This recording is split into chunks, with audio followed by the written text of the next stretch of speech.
As all social distancing restrictions are lifted in England, the government announces plans for COVID passports from September and urges caution. But the clubbers hitting the dance floor for the first time in over a year, it's a moment of pure elation. I'm buzzing, mate, because I'm a massive social person, mate. And this lockdown, I found it really tough. The people are dancing, we're all drinking again, no social distancing. This is what life's about. Absolutely. But just hours after the clubs reopen, Prime Minister warns people of plans to prove they're fully vaccinated by September if they want to go to crowded indoor places in England.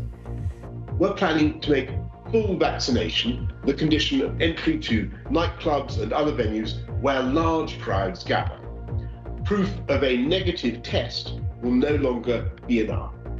This announcement was made in the last half hour. Does this mean people in England will need a vaccine passport if they want to go to not just a club, but to any crowded indoor venue? We'll try to work out the implications of this latest announcement for you. Also tonight, relief for businesses in England as restrictions are lifted is tempered by staff shortages and uncertain consumer confidence. A BBC investigation reveals that thousands of racehorses are being sent to slaughter and rules to prevent cruelty appear to be regularly ignored. And with just days to go until the Olympics, the story of the weightlifter who's gone from sleeping rough to competing as a refugee.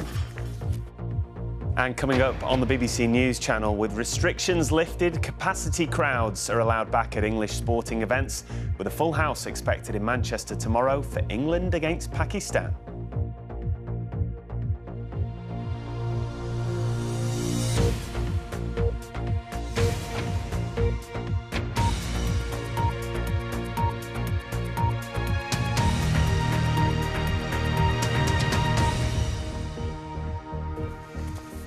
Good evening and welcome to the BBC News at 6. After living with the COVID pandemic for well over a year, almost all COVID restrictions in England have been lifted. But it's not exactly Freedom Day, with the self-isolating Prime Minister urging people to exercise great caution and young people to get vaccinated as infections soar. In the last half hour, Boris Johnson has announced plans that from September, people in England will have to show proof of double vaccination, effectively a COVID passport, to enter any crowded indoor space, such as a nightclub, for example.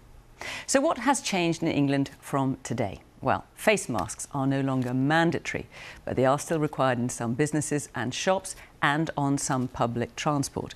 The government suggests they should be worn in crowded indoor spaces. All social distancing is scrapped. There are no limits now on how many people can gather indoors or outdoors in any situation. The guidance to work from home is also lifted, though the government expects people to start returning to work gradually. People who've had both vaccines can now travel to amber list countries without having to isolate on return. That does not include France, though, which has been listed as Amber Plus. We'll be looking at the status of restrictions in the other three nations in just a moment. But first, here's our medical editor, Fergus Walsh. 3, 2, 1. Welcome back, everyone. For some, this is what freedom looks like. No social distancing, very few masks. But from the end of September, vaccination will be a condition of entry to crowded venues like this. Many nightclubs across England reopened at midnight, 16 months since they were shut in the first lockdown. It's felt like a dream, I feel like we've all waited for this moment for a long, long time. I can literally not stress how much I miss being able to go out and just dance and just have a laugh. Like, it's been the best night. The Prime Minister, self-isolating in Chequers, said getting vaccinated would enable young people to get back the freedoms they loved. Everybody has had an offer over 18 to get a vaccine. 3 million of the 18 to 30-year-old group have yet to take it up. All we're saying is, come on, folks, this is it.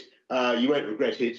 It's the right thing to do for you, for your family, and for everybody else. But above all, it's the right thing for you to take back, to help get back the freedoms you love. Right the way across the world, we've seen that nightclubs and venues where you've got lots of people indoors, crowded together, are a focus for potential super spreading events. The number of COVID patients in hospital has doubled in 2 weeks. but is still just a tenth of the level last winter. There is genuine uncertainty about what impact this COVID wave will have on the NHS in the coming weeks. If there's a sudden return to pre-pandemic behaviour, then it's thought that 2,000 daily hospital admissions are possible. In a worst-case scenario, it could be double that, matching the admissions we saw in winter. If people are more cautious, then the peak will be lower and spread over several months. Whatever happens, deaths will inevitably rise, though it's thought that vaccines are cutting the risk of dying by more than 90%. Labour wants masks to remain mandatory. Lifting all restrictions in one go is reckless. And doing so when the Johnson variant is clearly out of control risks a summer of chaos. Unlike in the US, the government here has for now ruled out vaccinating all 12 to 17-year-olds. Instead, the jab will be offered to children in at-risk groups. Scientists say they need more safety data. After the Pfizer vaccine, there are reports of heart inflammation. These are very rare safety signals. It is our opinion that we best take a precautionary approach before we expose millions of world children to this vaccine. And you, Daddy? Sophie is 14. She has Down syndrome, one of the groups who'll be offered the jab. Quick! She's vulnerable to infection and has been kept off school for much of the pandemic. We're very pleased, and it means that we can move forward. The last 18 months have been very challenging for us as a family and very stressful at times. For those tying the knot in England, there are now no restrictions on guest numbers. This wedding in Devon, one of the first to enjoy the new freedoms. Fergus Walsh, BBC News. Well, let's talk to our Deputy Political Editor, Vicky Young, who joins us from Westminster. So, Vicky, on the day nightclubs reopen, the government announces, and that's without needing to show proof of vaccination, the government announces plans for effectively a COVID passport from September. This is only in the last 30 minutes. There's already been a backlash. What exactly does it mean? Well, I think this is interesting, isn't it? Because when people used to talk about step 4 of the roadmap in England, the lifting of all those legal restrictions, there were many people a few months ago who thought that is going to be the moment where we return to normal. Some people did brand it, some Conservative MPs, as Freedom Day, and this is not what they would be expecting. First of all, the Prime Minister, as well as, of course, his Health Secretary and the Chancellor in isolation, demonstrating very much that this pandemic isn't over. But also, as you say then, immediately talking about future restrictions that might come in, and they're pretty controversial ones. Now, the reason is because they know the way they can lift these restrictions now is because of the vaccination programme, but there's a problem because 3 million under 30s have not had their vaccine. So this is going to be seen very much as, whatever you want to call it, a bribe, an incentive, a threat to those young people to get double vaccinated by September. But already Conservative MPs and the Liberal Democrats saying this is effectively compulsory vaccination, and they're against it. Vicky, thank you. Well, the latest government figures on coronavirus show 39,950 new infections in the latest 24-hour period, which means an average of 46,024 new cases per day in the last week. There are 4,094 people in hospital with coronavirus. 19 deaths were recorded in the last 24 hours of people who'd had a positive COVID-19 test within the previous 28 days. Just over 18,000 people have received a first dose of a vaccine in the latest 24-hour period. That's the lowest number since the UK's vaccination programme began. Over 46 million people have now had their first jab. That's 87.9% of the adult population. Today's opening up in England is being welcomed by businesses who've struggled during the pandemic. And while it means relief for many, staffing shortages, a lack of foreign tourists, consumer confidence and rising cases, as we've just heard, are still causing problems, as our economics editor Faisal Islam reports from York. The grand reopening in York. This museum of chocolate can now let in significantly more visitors than last week, though some changes will stick on a voluntary basis. We do advise that you wear your mask, so that's totally fine. Our visitors are telling us that they want us to be cautious. They want to remain careful and they want us to look after them. So for us, it's not just Freedom Day, it's well, we don't like that phrase. It's still being very considerate and careful of the health of people who work here and our visitors. On the main tourist route close to York Station, for the second half of July it is not busy. Domestic tourists are not making up for missing international ones, mainly from the US and China. Hello. Morning. New cafes continue to focus on takeaway business. We're here at last. We're open. Bring on the tourists, bring on the crowds. So we're still waiting for the crowds to come back, to be honest, yeah. Very much so. Yeah. You can tell the tourists have not arrived yet. The international tourists, that is. Better news around the corner, the reopening has helped this newly refurbished hotel to get fully booked out by domestic tourists. If not now, when? But now the issue is about much needed staff being told to isolate by the COVID app. There was already a staff shortage in hospitality. Now that's being compounded by the fact of people self-isolating. So the demand for custom is there, but trying to service it is very hard work. The lifting of compulsory restrictions is a major milestone on the pathway back to economic normality. But it isn't everything, because much of the economic impact arose from people voluntarily deciding that they didn't want to mix socially because of the risk of the virus. That should get much better from now on. As people return to cinemas and restaurants and cafes, how much so will determine the strength of the economic bounce back. On the outskirts of the city, this supplier of fine coffee says business is up and prices will be too, as cafes cope with fewer customers. It's going to be very, very difficult, and I think a lot of cafes will be keeping a very close eye on what's going on, because the revenue that is required to pay for the rent rates is huge. So stand by for some price rises, perhaps. The world looks to an experiment in England for the economy. No one here wants to be marched back down from the top of the hill. Faisal Islam, BBC News, in York. New advice about travelling abroad from the UK has come into effect. There's no longer a government warning against travel to amber list countries, and people who've had both doses of a vaccine or are under 18 won't have to quarantine on their return from any country on the amber list except France. Our transport correspondent Caroline Davis reports. The summer holiday rush has not returned. Today is the biggest reopening so far this year for international travel, as passengers fully vaccinated in the UK can now come back from amber list countries without quarantine. But it's been a turbulent process before these passengers even step onto a plane. Normally going on holiday is something you'd look forward to and be excited about. I have to say this has been a pretty stressful, anxious time for everybody, so not sure I'd do it again, knowing what I know now from this experience. How are you feeling about this holiday? We're feeling super, really Great. Excited. Yeah. Be going away again after all this lockdown. The amber list changes have meant that Jet2 have increased the number of destinations they're flying to from 8 to 40. But news that the policy won't apply to arrivals from France is worrying. We had a system, it seemed to work. It's just adding confusion and making people more worried about booking, and that's just what we don't need at the moment when we're starting to get back to normal. The government said that the decision was made because of the persistent presence of cases of the Beta variant in France. But with cases rising of the infectious Delta variant here, is now the right time for us to be going abroad.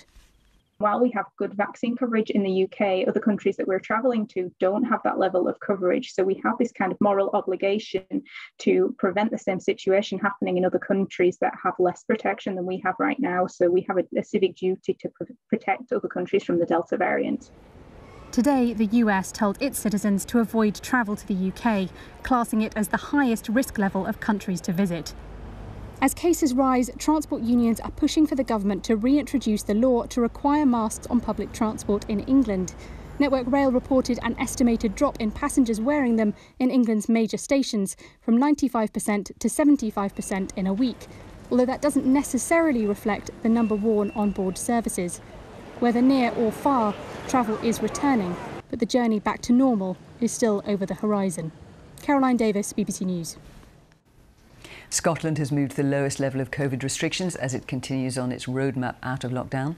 The move to level 0 means more people will be allowed to meet indoors and attend weddings and funerals. But some limits on outdoor meetings are to be maintained, and the mandatory use of face coverings in pubs, restaurants and on public transport is to remain in place for some time. Here's our Scotland editor, Sarah Smith. After 16 months apart, the North Lanarkshire Chiefs are jumping with joy to be shooting buckets again, as adult indoor contact sport can resume today. Scotland's now in level 0 COVID rules, but 0 does not mean none. Here, many restrictions do remain. After so long when you haven't been able to practice, how was it? It was brilliant. Do you know what? Not just the physical benefits of getting back to basketball, but mentally as well. You know, it's been a tough year, 18 months for everybody, and being able to, you know, burn off some steam, de-stress a bit, and kind of calm down a bit after getting back in there. It's just brilliant. But there's little appetite for relaxing the restrictions further in Scotland. I don't think it's the right time just now. I think obviously cases are probably a wee bit too high for me. I think if I was to walk about and see people without masks, I'd be a wee bit uncomfortable. Face masks are still mandatory in all indoor public places and on public transport.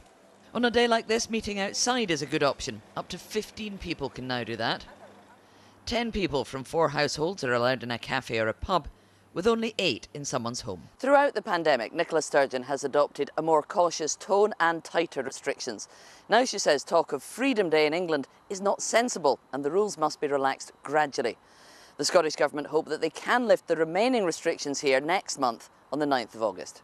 Experts are sceptical about a situation where in Scotland restrictions remain whilst infection rates are falling, as England opens up in the face of rising rates. Do you feel more comfortable here in Scotland, where there are still quite a few restrictions in place, than you would if you were in England from today? I've always tried to stay out of the politics, but from public health, the thing I particularly welcome is the requirement for face coverings. I don't want to be sitting on a busy train or a bus with people without a covering when we have somebody near us who's vulnerable. I just don't find that acceptable. The Scottish Health Secretary got his second jab today, as he's coming under criticism for not having delivered a double dose to more adults. All should have been offered a second vaccination by mid-September. The country's largest vaccination centre has just closed its doors, whilst 1/3 of young adults have not yet had a first dose. Drop-in clinics from shopping centres to student campuses will try to convince them to get the jab. Sarah Smith, BBC News, Glasgow. Let's take a look at the COVID rules in other parts of the UK. In Wales, the government hopes to move to alert level 0 on the 7th of August, which would remove limits on numbers meeting inside. All premises, including nightclubs, would be allowed to reopen, although face coverings would still be required in most indoor public places. While in Northern Ireland, where daily case numbers have topped 1,700 for the first time since January, other restrictions will only be eased next Monday if approved at a review on Thursday. That includes the reopening of theatres, an increase on numbers able to meet inside and in private gardens, and social distancing rules lifted entirely in outdoor settings. So as we've heard, social distancing is no longer mandatory in England. There are no limits on the number of people that can meet or gather. It's a reason for many to celebrate. But others are fearful it's too much, too soon. John Kay has been listening to some contrasting views. In Swindon, it didn't look or feel like a moment of liberation. It seems new habits die hard. Rules change today. How does that make you feel? Doesn't make me feel any different. You know what I mean? Because I'm still going to continue wearing my mask. Nothing really changed, to be honest. Just like another day. Just go on with it. After 16 long months, most people here were cautious, even nervous. The numbers are still going up, the hospital numbers are going up, so I think it's too soon. I've been in and out of a few shops. I'm just about to jump on the bus, so no point taking the mask off to put it back on again in 5 minutes, is there? Can't wait to get out and enjoy the freedom with my friends. Being locked indoors has affected a lot of people. We're going to party, and we're going to party hard. Good day. Charles can't believe the rules have been relaxed now. A few weeks ago, he lost his wife, Katie, and his mum, both of them to COVID. I think it's going to lead to more tragedy and more loss for the country, a country that's already suffered enough. There will be people today who say, enough is enough. We have to get back to something like normal. We have to have some freedoms again. What do you say to them? Absolutely, I agree with them. But we need to do it in a responsible, safe manner. Mid-afternoon, and after testing negative, they're finally allowed to club again in Bristol. I actually can't believe it. You know, words can't describe how happy I am right now. And what do you say to people who say it's too soon, that we shouldn't be easing? If not now, when? Society has to carry on. We can't just keep on locking down over and over again. You still got your mask on? I know. I mean, it's weird because it's like I'm walking into a club. I know it's the first time for a while. Are you going to keep it on in there? I don't know. I'll see. It's going to take some getting used to. John Kay, BBC News. Time is 6:20. Our top story this evening.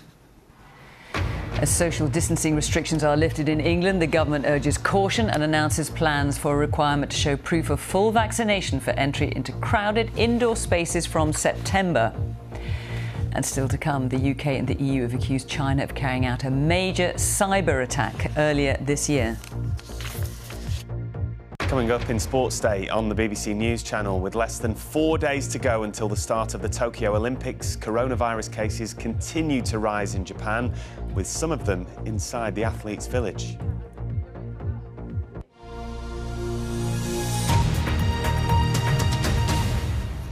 A BBC investigation has revealed that thousands of racehorses are being sent to slaughterhouses in Britain and Ireland. At least 4,000 animals, most of them trained in Ireland by some of the biggest names in racing, have been put down in abattoirs since 2019. Panorama also reveals how regulations meant to protect horses from a cruel death appear to be regularly ignored at one of Britain's biggest abattoirs. The abattoir says it did not accept any form of animal abuse. Dara McIntyre reports. Last February, a picture of Grand National winning trainer Gordon Elliott sitting on a dead horse sent shockwaves through the world of racing and beyond. Campaign group Animal Aid, which wants an end to horse racing, said the picture raised big questions about the whole industry. What concerned me was not particularly Gordon Elliott being an idiot, but the fact there's a dead young horse below him. What were the reasons for that horse dying in training? Animal Aid was already investigating. It set up covert cameras in one of Britain's biggest abattoirs, Drury's. Over 4 days of filming in 2019 and 2020, the footage captured dozens of racehorses being slaughtered. When we looked at the footage, we were absolutely astounded at the sheer volume of young thoroughbreds. Many of them had been sent from Ireland. 3 of them had been recently trained by Gordon Elliott. Mr. Elliott told Panorama that none of those animals was sent by him to the abattoir. He said the horses had retired from racing due to injury and were not under his care or ownership when they were euthanized in England. He said the first time he learned of their fate was when Panorama contacted him. It seems to have got some control. Equine expert Professor Daniel Mills found what appeared to be routine breaches of regulations, including a practice of shooting horses from a distance. To me, that's completely out of order. If you're going to euthanize a horse, you've got to get the bullet in the right place. If that's representative of how they're being killed, then we've got a really serious problem. Other apparent breaches of the rules included horses being shot together. Drury & Sons told Panorama that they take great care to maintain high welfare conditions and do not accept any form of animal abuse. They said all horses are humanely destroyed and that on occasions where issues do occur, they take swift action to review and rectify. The bottom line is these horses, if they are to be euthanized, could and should be euthanized at home. This is unnecessary suffering. Horse Racing Ireland said it places great importance on the welfare of horses. The British Horse Racing Authority told Panorama it is committed to high standards of care for racehorses before, during and after racing, and that it would carefully consider any issues raised by the programme. Dara McIntyre, BBC News. And you can see Panorama, the dark side of horse racing, on BBC One tonight at 8:30. The Met Office has issued its first amber extreme heat warning for parts of the UK amid sweltering temperatures and more expected over the coming days. The warning covers a large part of Wales, all of southwest England and parts of southern and central England, and will remain in force until the end of Thursday. Extreme heat warnings have recently been introduced by the Met Office after a record-breaking number of heatwave deaths were recorded last summer. The UK and EU have accused China of carrying out a major cyber attack earlier this year. The UK said Chinese state-backed actors were responsible, while the EU said the attack came from the territory of China. Our security correspondent Gordon Carrera is here. So, Gordon, what is this major cyber attack that they're referring to, and what's the proof that China's behind it? Well, this is a growing international coalition calling out China. It's the UK, the EU, but also the US, Australia, Canada, Japan, New Zealand and even NATO. It all relates to a hack of Microsoft Exchange, a system used to deliver emails and the like to lots of people, which was uncovered in March. Now, what intelligence services reckon looking at that is that it was not a normal cyber espionage targeted operation, but turned into what some describe as a global smash and grab raid in which Chinese hackers piled in and gave the way into other Chinese hacking groups, leaving about 30,000 organisations compromised. The scale of that has led all of these countries to decide to speak out about Chinese cyber activity. China, of course, has denied the claims. There are no sanctions attached to this attribution, as they call it, about Chinese behaviour. So we'll have to see whether it really changes anything other than raising the temperature with Beijing. Gordon, thank you. It's just a few days until the start of the Olympics in Tokyo, and one of those who will be taking part is weightlifter Cyril Tchatchit, who last competed at the 2014 Commonwealth Games in Glasgow for Cameroon. Afraid to return home, he left the team base and ended up sleeping rough down in Brighton. Now he's part of the refugee Olympic team. Our sports correspondent Natalie Perks went to meet him. Cyril Tchatchit II's journey to the pinnacle of sport has not been a regular one. He grew up in Cameroon and, aged 19, qualified for the 2014 Commonwealth Games in weightlifting. But whilst in Glasgow, he felt strongly he couldn't face going home, for reasons he still feels unable to talk about. I just left the Commonwealth Games village. I didn't really care where I was going. I didn't know where I was going. I didn't know anyone in Glasgow. It's like walking in an empty space. He felt desperate and wanted to get far away, so ended up on a bus to Brighton. But that wasn't the end of his problems. It was a very difficult experience because when I got there, I was actually homeless for a long time, I think about 2 months. And I didn't know anyone there, so sleeping rough, feeding on biscuits and things like that. How bad did it get for you in Brighton? What was the lowest point? I came to a point where I was actually very suicidal, so I was actually going to attempt to kill myself. He was rehoused in immigration centres while he applied for asylum, and his mental health suffered. Finally, 2 years later, his case was approved and his new career took shape, getting his degree in mental health nursing. He's since been juggling work with training as part of the 29-strong refugee team in Tokyo. Quite privileged to be representing, not just myself, but all the other people who are going through or have gone through difficult moments. There's a French proverb, I think, on your Facebook page.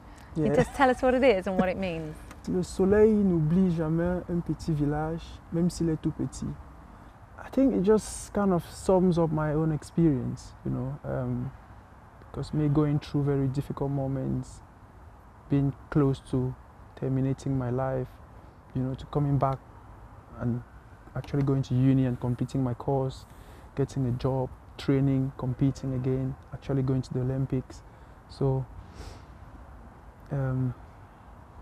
it just sums up my own experience. Cyril Tchatchit ending that report by Natalie Perks. Good luck to him. And details of organisations offering information and support with mental health are available at bbc.co.uk/actionline. All right, let's take a look at the weather with Susan Powell. Hi, Susan. It's been another sweltering day, and now we've got this extreme heat weather warning from the Met Office. Yes, we have, Fiona. As you said earlier in the programme, this is the first time the Met Office have issued this type of warning at an amber level. This warning joined the warnings suite on the 1st of June. It replicates the other warnings we typically see for rain, snow and strong winds, and it indicates, in this case, due to elevated temperatures by day and overnight, there's a risk of some disruption, along with the knock-on effects to health. Certainly enough heat and humidity out there at the moment to keep a few showers going across the far southeast of England. For England and Wales, these are our temperatures by the end of the night. Most of us heading off to sleep. Across the southern half of the UK, temperatures will still be in the 20s. Fresher for Scotland and Northern Ireland, here mid-teens. Here's the high to thank for this very settled weather story. If you hate the heat, that's the high that's locking it in place. Tomorrow it means more sunshine. Some patchy cloud for northern Scotland. Come tomorrow afternoon, though, they look like quite small dots by this point in the afternoon, 4 p.m, but some showers again set to break out. Temperatures tipping the 30-degree mark to the south, heat creeping further north into Scotland and Northern Ireland. These showers worthy of a closer look for tomorrow evening. Across eastern England, there could be some very intense ones, could be some localised flooding, large hail, gusty winds as well. They will peter out into the small hours of Wednesday. The high with us again through the middle of the week. Again for eastern England, the chance of some showers Wednesday afternoon. Thursday, though, blue skies and sunshine. And again, the heat, the major story. Still, particularly for parts of England and Wales, extreme heat. If it is all getting too much for you, as I know it is for many people now, when's it going to turn fresher? That looks like that's Friday's job, and on into the weekend. This area of low pressure pushes up from the southwest, pulls in cooler air from the Atlantic, but it will also be accompanied, I think, by some fairly hefty showers. So all change by the end of the week into the weekend. Fiona. Susan, thanks very much. That's all from the BBC News at 6. It's goodbye from me. And on BBC One, we can join the BBC's news teams where you are. Bye-bye.